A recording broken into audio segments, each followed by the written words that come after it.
ಕಾಂಗ್ರೆಸ್ನಲ್ಲಿ ನಡೀತಾ ಇರುವಂತ ನಾಯಕತ್ವ ಬದಲಾವಣೆಯ ಚರ್ಚೆಯ ಮಧ್ಯೆ ಇವತ್ತು ಮಹತ್ವದ ಬೆಳವಣಿಗೆಯೊಂದು ನಡೆಯೋದಕ್ಕಿದೆ. ರಾಹುಲ್ ಗಾಂಧಿಯವರನ್ನ ಭೇಟಿಯಾಗೋದಕ್ಕೆ ಸಿಎಂ ಮತ್ತು ಡಿಸಿಎಂಗೆ ಅವಕಾಶ ಇವತ್ತು ಸಿಕ್ಕಿದೆ. ಮೈಸೂರಲ್ಲಿ ರಾಹುಲ್ ಗಾಂಧಿಯನ್ನ ಇಬ್ಬರು ನಾಯಕರು ಭೇಟಿಯಾಗೋದಕ್ಕಿದ್ದಾರೆ. ರಾಹುಲ್ ಗಾಂಧಿ ಅವರು ತಮಿಳುನಾಡಲ್ಲಿ ಒಂದು ಕಾರ್ಯಕ್ರಮದಲ್ಲಿ ಭಾಗವಹಿಸ್ತಾರೆ, ಮೈಸೂರು ಮಾರ್ಗವಾಗಿ ಹೋಗ್ತಾರೆ. ಈ ವೇಳೆ ಅವರನ್ನು ವೆಲ್ಕಮ್ ಮಾಡೋದಕ್ಕೆ, ಮೈಸೂರಲ್ಲಿ ವೆಲ್ಕಮ್ ಮಾಡೋದಕ್ಕೆ ಸಿಎಂ ಮತ್ತು ಡಿಸಿಎಂ ಹೋಗ್ತಾ ಇದ್ದಾರೆ. ಇಬ್ಬರು ವಿಶೇಷ ವಿಮಾನದಲ್ಲಿ ಬೆಂಗಳೂರಿಂದ ಮೈಸೂರಿಗೆ ಹೋಗ್ತಾರೆ. ರಾಹುಲ್ ಗಾಂಧಿ ಅವರು ತಮಿಳುನಾಡಿನ ಗುಡ್ಲೂರು, ನೀಲಗಿರೀಸ್ ಡಿಸ್ಟ್ರಿಕ್ಟ್ ಗುಡ್ಲೂರು, ಅಲ್ಲಿನ ಶಾಲೆಯ ಕಾರ್ಯಕ್ರಮವೊಂದರಲ್ಲಿ ಭಾಗವಹಿಸ್ತಾರೆ. ಆ ಕಾರ್ಯಕ್ರಮದಲ್ಲಿ ಭಾಗಿಯಾಗೋದಕ್ಕಿಂತ ಮುಂಚೆ ಮೈಸೂರಿಗೆ ಬಂದ ವೇಳೆ ಸಿಎಂ ಡಿಸಿಎಂ ಅವರನ್ನ ಭೇಟಿ ಆಗ್ತಾರೆ. ಭೇಟಿಯ ಸಂದರ್ಭದಲ್ಲಿ ಈ ನಾಯಕತ್ವ ಬದಲಾವಣೆಗೆ ಸಂಬಂಧಿಸಿದಂತೆ ಚರ್ಚೆ ನಡೆಯುತ್ತಾ ಗೊತ್ತಿಲ್ಲ, ಬಟ್ ಭೇಟಿ ಆಗ್ತಾ ಇದ್ದಾರೆ. ಇವತ್ತು ಅದು ಕುತೂಹಲ ಕಾರಣ ಆಗ್ತಾ ಇದೆ. ಇಬ್ಬರು ನಾಯಕರು ಅವರವರ ಬೇಡಿಕೆಯನ್ನ ಹೈಕಮಾಂಡ್ ಮುಂದಿಡುವಂತ ಪ್ರಯತ್ನದಲ್ಲಿದ್ದಾರೆ.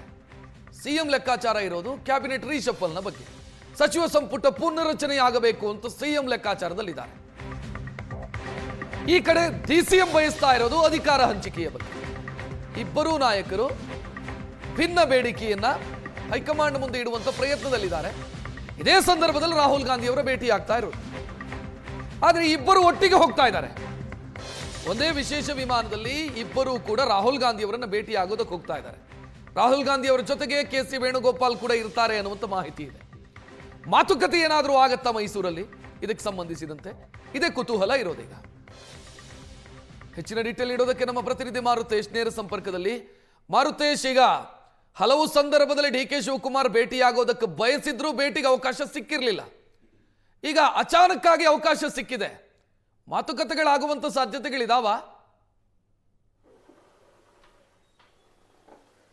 ರಕ್ಷಿತ್, ಆ ಥರದ ಒಂದು ವಾತಾವರಣ ಸೃಷ್ಟಿಯಾಗುತ್ತಾ ಅನ್ನುವಂಥ ಕುತೂಹಲಗಳಿದಾವೆ. ಯಾಕಂದ್ರೆ ರಾಹುಲ್ ಗಾಂಧಿ ದೆಹಲಿಯಲ್ಲೇ ಇವರನ್ನ ಕರೆದು ಮಾತನಾಡದೇ ಇರುವಂಥ ಸಂದರ್ಭದಲ್ಲಿ ಮೈಸೂರಿಗೆ ಇಳಿದು ಅಲ್ಲಿಂದ ತಮಿಳುನಾಡಿನ ಗುಡ್ಲೂರಿಗೆ ಹೋಗುವಂಥ ಸಂದರ್ಭದಲ್ಲಿ ಮಾತುಕತೆಗೆ ಅವಕಾಶ ಕೊಡ್ತಾರಾ ಅನ್ನುವಂಥ ಪ್ರಶ್ನೆ ಸಹಜವಾಗೇ ಇದ್ದೇ ಇದೆ. ಮತ್ತು ರಾಹುಲ್ ಗಾಂಧಿ ಇಂಥ ಸಂದರ್ಭದಲ್ಲಿ ಸಚಿವ ಸಂಪುಟ ಪುನರ್ರಚನೆ ವಿಚಾರಗಳಾಗ್ಲಿ, ನಾಯಕತ್ವ ಬದಲಾವಣೆ ವಿಚಾರಗಳಾಗ್ಲಿ, ಇದನ್ನ ಮಾತನಾಡಲಿಕ್ಕೆ ಆಸ್ಪದವನ್ನ ಕೊಡ್ತಾರಾ ಅನ್ನುವಂಥ ಪ್ರಶ್ನೆಗಳು ಕೂಡ ಇದ್ದಾವೆ. ಆದರೆ ಪ್ರಯತ್ನ ಅಂತೂ ನಿಶ್ಚಿತವಾಗಿಯೂ ಸಿಎಂ ಮತ್ತು ಡಿಸಿಎಂ ನಡುವೆ ಆಗ್ತಾ ಇದೆ. ಯಾಕಂದ್ರೆ ಸಿದ್ದರಾಮಯ್ಯನವರು ಕೆ.ಸಿ. ವೇಣುಗೋಪಾಲ್ ಜೊತೆಗೆ 10ನೇ ತಾರೀಕಿನ ಬಳಿಕ ರಾಹುಲ್ ಗಾಂಧಿ ಅವರ ಸಮಯ ಕೊಡಿಸಿ ನಾನು ದೆಹಲಿಗೆ ಬರ್ತೇನೆ ಅಂತ ವೇಣುಗೋಪಾಲ್ ಮುಂದೆ ಡಿಮ್ಯಾಂಡ್ ಮಾಡಿದ್ರು. ಆದರೆ ಇನ್ನೂ ಕೂಡ ರಾಹುಲ್ ಗಾಂಧಿ ಅವರ ಭೇಟಿಗೆ ಅವಕಾಶ ಸಿಕ್ಕಲಿಲ್ಲ ಸಿಎಂಗೆ. ಜೊತೆಗೆ ಡಿಸಿಎಂ ಕೂಡ ಶತಾಯಗತಾಯ ರಾಹುಲ್ ಗಾಂಧಿ ಭೇಟಿಗೆ ಸಾಕಷ್ಟು ದಿನಗಳಿಂದ ಪ್ರಯತ್ನವನ್ನ ಮಾಡ್ತಾ ಇದ್ರು ಕೂಡ ಅವರಿಗೂ ಭೇಟಿಗೆ ಅವಕಾಶ ಸಿಕ್ಕಿರಲಿಲ್ಲ. ಆದ್ರೆ ಈಗ ಮೈಸೂರಿಗೆ ಆಗಮಿಸ್ತಾ ಇರೋದ್ರಿಂದ ಇಬ್ಬರಿಗೂ ಭೇಟಿಯಾಗುವಂತ ಅವಕಾಶಗಳು ಸಿಗ್ತಾ ಇದೆ.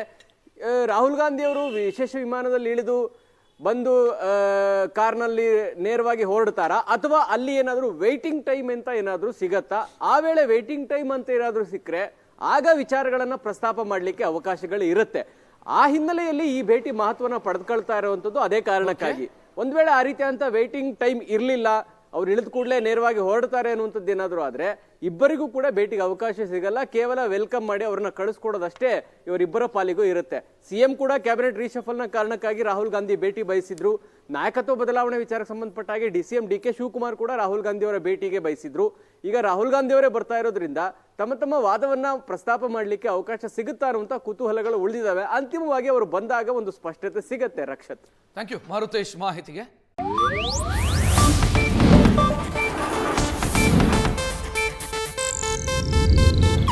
ಇದು ಏಷ್ಯಾನೆಟ್ ನ್ಯೂಸ್ ನೆಟ್ವರ್ಕ್ ಪ್ರಸ್ತುತಿ.